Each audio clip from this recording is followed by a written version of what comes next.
సకు నది దగ్గర నుంచి తీసుకొచ్చిన నీటిని బాబా అభిషేకానికి వాడుతున్నావు కదా. సకు తీసుకువెళ్ళిన నైవేద్యాన్ని జింగురోబాకి నివేదించారు కదా. నువ్వు నాకిది చెప్పమ్మా, యమున అక్క ఏ ఒక్కరోజైనా నదికి వెళ్లి అభిషేకానికి కలశంతో నీళ్లు తీసుకొచ్చిందా?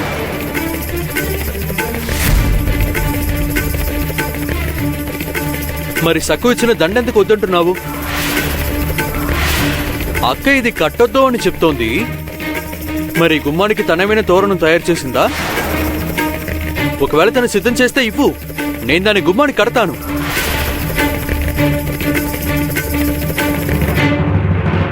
వీణ్ణి చెడమడ తిట్టాలనుంది, కానీ పండగ రోజు ఇంట్లో గొడవ పడ్డావు నాకిష్టం.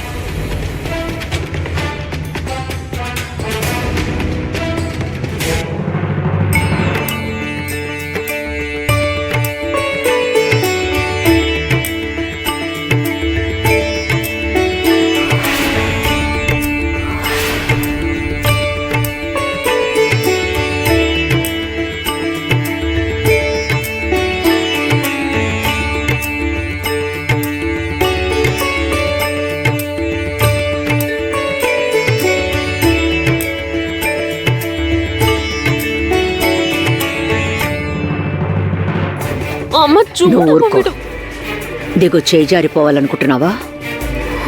చిన్న విషయాల్లో చూసి చూడనట్టుంటే పెద్ద విషయాల్లో వాణ్ణి అదుపు చేయొచ్చు.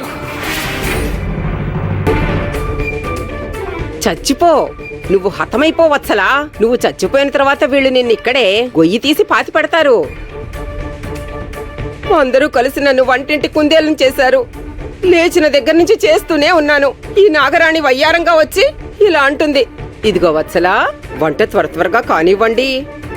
ఇక ఆ మాయదారి సఖు కావాలని తప్పు చేస్తుంది. ఇక శిక్షణ అనుభవిస్తూ సరదాగా గడిపేస్తుంది. పని పాట లేకుండా వాకిట్లో కాలక్షేపం చేస్తోంది. ఇక ఈ బొంతకాకి యమున, ఆవిడ గారు కావు కావుమని అరుస్తూ ఇల్లంతా తిరుగుతూ పెత్తనం చేస్తుంది. ముక్కుతో కనిపించిన వాళ్ళని పొడిచి ఆనందిస్తుంది. ఈ తల్లి కూతుళ్ళిద్దరూ నడుం వంచి చిన్న పని చేయరు. నా మీద అజమాయిషీ చేస్తూ రోజు గడిపేస్తారు. ఆవిడికి జవాబు చెప్పాలి, దీనికి జవాబు చెప్పాలి. మరి ఇక్కడ పని ఎవరు చేస్తారు? నా సతీమణి చేస్తుంది. వత్సలా, నువ్వేం కంగారు పడకు. ఇంకొన్నాళ్ళు ఓపిక పట్టు. నీ కష్టాలు దూది పింజల్లా ఎగిరిపోతాయి. నేనొక అద్భుతమైన ఆట ఆడి వస్తున్నాను. నేను పాచికలు సరిగ్గా వేశాను. ఇప్పుడు మనకి కాస్తో కోస్తో కాదు, బస్తాల కొద్దీ డబ్బు దొరుకుతుంది. ఏమండి, అంత నమ్మకంగా ఎలా చెప్తున్నారండి? వత్సలా, నువ్వు చూస్తూ ఉండు. ధనవంతులయ్యే సమయం వచ్చింది. ఇక దేనికి చింతించుకో. నువ్వు ఇంకొన్ని రోజులు ఓర్పుగా ఉండు. నేను వాళ్ళ తలలో బలంగా నాటుకుపోయేలా చెప్పాను. నేననుకున్నది జరగాలి, జరిగి తీరాలి వత్సా.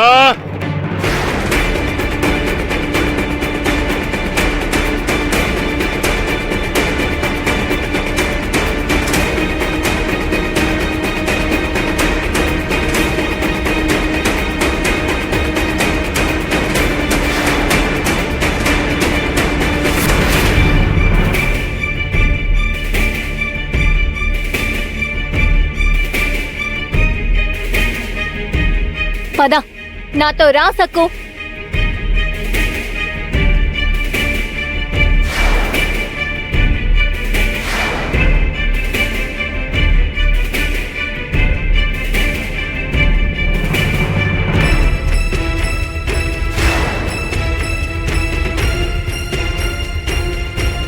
అయ్యో, అమ్మా, చూసావా ఎవరొచ్చారు? ఆ రోజు నడి వీధిలో నిన్ను అవమానపరిచారన్నావుగా, ఆ తల్లి కూతుర్లిద్దరూ వచ్చారు. ముందుగా నేను నా తరపున మా అమ్మ తరపున మిమ్మల్ని క్షమాపణ కోరుతున్నాను. ఆ రోజు వీధిలో ఉన్నట్టుండి సకుని చూడగానే మేము సహనాన్ని కోల్పోయాము. ఆవేశంలో మీతో అమర్యాదగా ప్రవర్తించాము.